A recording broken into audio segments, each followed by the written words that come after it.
Hi friends, welcome back to our YouTube channel. അപ്പോൾ നമ്മൾ ഇന്ന് തയ്യാറാക്കാൻ പോകുന്നത് വളരെ ഈസി ആയിട്ടുള്ള ഒരു കോവയ്ക്ക മെഴുക്കുവരട്ടിയാണ്. അതിനായിട്ട് ഞാനൊരു 1/2 കിലോ കോവയ്ക്ക നന്നായി കഴുകി വൃത്തിയാക്കി ഇവിടെ എടുത്തു വെച്ചിട്ടുണ്ട്. ഇനി നമുക്ക് മെഴുക്കുവരട്ടിക്ക് വേണ്ട ഇൻഗ്രീഡിയൻസ് ഒന്ന് നോക്കാം. ആദ്യം തന്നെ 1/2 ടീസ്പൂൺ കടുക്, 5 വറ്റൽമുളക്, 1 തണ്ട് കറിവേപ്പില, 4 ചെറിയുള്ളി, 5 പച്ചമുളക്, ഒരു ചെറിയ സബോള ചെറുതായിട്ട് അരിഞ്ഞത്, പൊടികളായിട്ട് 1/4 ടീസ്പൂൺ മഞ്ഞൾപ്പൊടി, 1/2 ടീസ്പൂൺ മുളക് പൊടി, 1/2 ടീസ്പൂൺ ഗരം മസാല, കറിക്ക് ആവശ്യമായിട്ടുള്ള ഉപ്പ്, അവസാനമായിട്ട് കുറച്ച് പച്ച വെളിച്ചെണ്ണയും എടുത്തു വെച്ചിട്ടുണ്ട്. ഇനി നമുക്ക് ഈ കഴുകി വൃത്തിയാക്കി വെച്ചിരിക്കുന്ന കോവയ്ക്ക ഒന്ന് അരിഞ്ഞെടുക്കാം. അപ്പം നമ്മൾ നമ്മുടെ കോവയ്ക്ക മൊത്തം വട്ടത്തിൽ അരിഞ്ഞു വെച്ചിട്ടുണ്ട്. ചെറിയൊരു കനത്തിലാണ് ഞാനിവിടെ അരിഞ്ഞെടുത്തിരിക്കുന്നത്. അതിനുശേഷം നമുക്ക് ഈ മെഴുക്കുവരട്ടിക്ക് വേണ്ട ഉള്ളിയും പച്ചമുളകും ഒന്ന് ഇടിച്ചെടുക്കാം. അപ്പം നമ്മളിവിടെ എടുത്തു വെച്ചിരിക്കുന്ന 4 ഉള്ളി ഒന്ന് ഇടിച്ചെടുക്കുവാണ്. ഇങ്ങനെ ചെറുതായിട്ട് ചതച്ചെടുക്കുമ്പോൾ കറിക്ക് നല്ല ടേസ്റ്റ് കിട്ടും. അതിലേക്ക് നമ്മളിവിടെ എടുത്തു വെച്ചിരിക്കുന്ന 5 പച്ചമുളക് ഇട്ട് കൊടുക്കുവാണ്. ആ പച്ചമുളകും കൂടി ഇട്ടൊന്ന് ചതച്ചെടുക്കാം.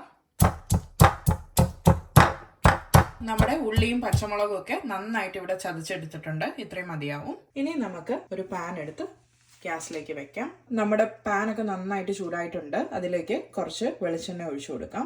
നമ്മൾ ഏകദേശം ഒരു 2 ടേബിൾ സ്പൂൺ വെളിച്ചെണ്ണയോളം ഇവിടെ ഒഴിച്ചു കൊടുത്തിട്ടുണ്ട്. അപ്പം നമ്മുടെ എണ്ണ നന്നായിട്ട് ചൂടായിട്ടുണ്ട്. അതിലേക്ക് നമുക്ക് 1 ടീസ്പൂൺ കടുക് ഇട്ട് കൊടുക്കാം.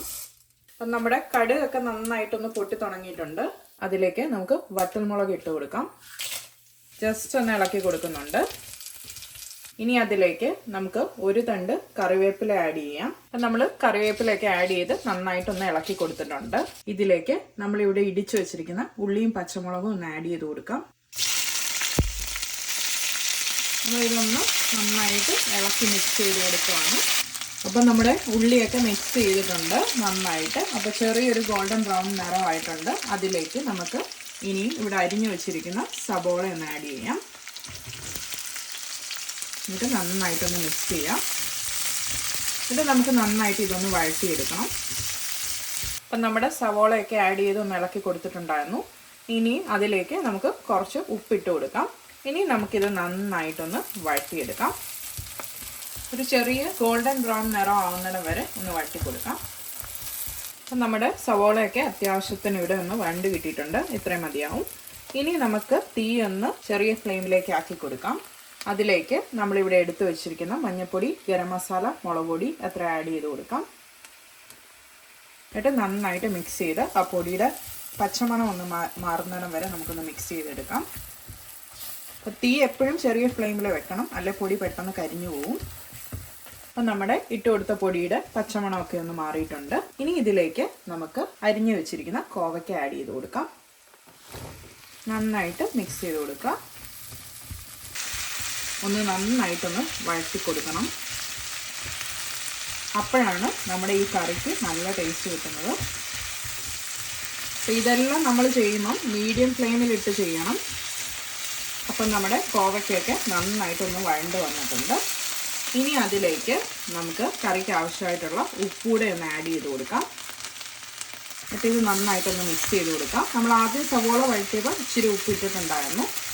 അപ്പം നമ്മൾ ബാക്കി കോവയ്ക്കും കൂടെയുള്ള ഉപ്പ് ആഡ് ചെയ്തിട്ടുണ്ട്. ഇനി നമുക്ക് ഇതൊന്ന് മൂടി വെച്ച് വേവിക്കാം. അപ്പം നമുക്ക് ഇത് മൂടി തുറന്നൊന്ന് നോക്കാം.